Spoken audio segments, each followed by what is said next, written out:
First Kings chapter 17. Elijah fed by ravens.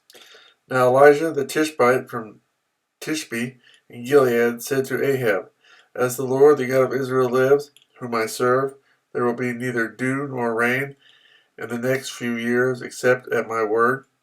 Then the word of the Lord came to Elijah, Leave here, turn eastward, and hide in the Kerith ravine, east of the Jordan. You will drink from the brook, and I have ordered the ravens to feed you there. So he did what the Lord had told him. He went to the Kerith ravine, east of the Jordan, and stayed there. The ravens brought him bread and meat in the morning, and bread and meat in the evening, and he drank from the brook. The widow at Zarephath. Sometime later, the brook dried up, because there had been no rain in the land. Then the word of the Lord came to him, Go at once to Zarephath of Sidon, and stay there. I have commanded a widow in that place to supply you with food. So he went to Zarephath.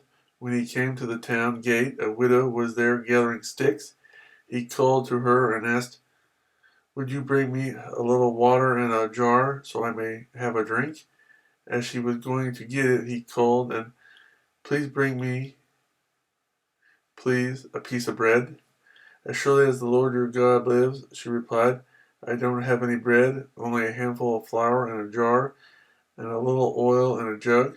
I am gathering a few sticks to take home and make a meal for myself and my son, that we may eat it and die.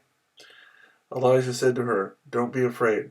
Go home and do as you have said, but first make a small cake of bread for me from what you have and bring it to me, and then make something for yourself and your son.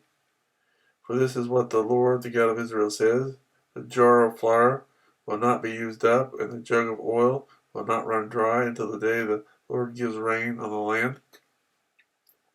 She went away and did as Elijah had told her.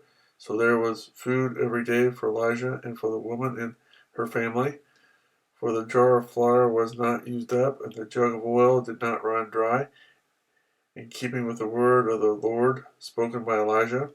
Sometime later, the son of the woman who owned the house became ill. He grew worse and finally stopped breathing. She said to Elijah, What do you have against me, man of God? Did you not come to remind me of my sin and kill my son? Give me your son, Elijah replied. He took him from her arms, carried him to the upper room where he was staying, and laid him on his bed.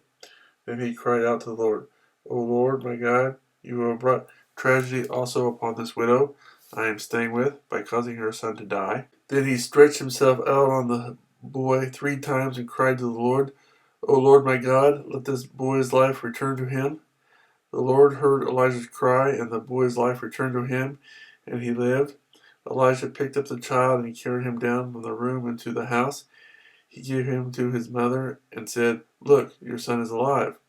Then the woman said to Elijah, Now I know that you are a man of God, and that the word of the Lord from your mouth is the truth.